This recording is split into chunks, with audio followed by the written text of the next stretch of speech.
আবারও দর্শকদের কাছ থেকে ভুয়া ভুয়া স্লোগান শুনলেন লিটন কুমার দাস।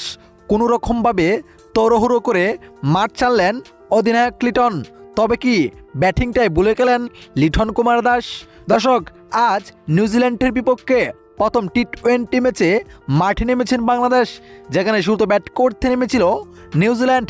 শুধু ব্যাট করতে নেমে অবিশ্বাস্য ব্যাটিং করেন তারা। এদিন বাংলাদেশের বোলিংরা ভালো কিছু করতে পারে নাই। এতে শেষ পর্যন্ত বাংলাদেশের বোলারদের পিটিয়ে 6 উইকেট হারিয়ে 182 রান টার্গেট দেয়।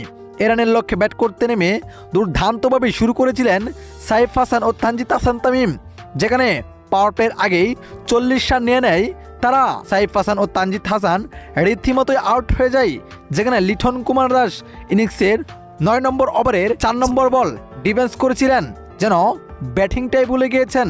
কেননা পুরো স্টাম্পটা ছেড়ে তিনি বলটা ডিফেন্স করতে গিয়েছিলেন, কিন্তু এ যাত্রায় তিনি সফল হন নাই। সরাসরি স্টাম্পে গিয়ে আঘাত হানেন এবং আউট হয়ে তাড়াহুড়ো করে মাঠ ছাড়েন। কেননা গ্যালারি থেকে বেজে উঠছিল ভুয়া ভুয়া স্লোগান। এমনটাই শুনে তাড়াহুড়ো করে মাঠ ছাড়লেন লিটন কুমার দাস।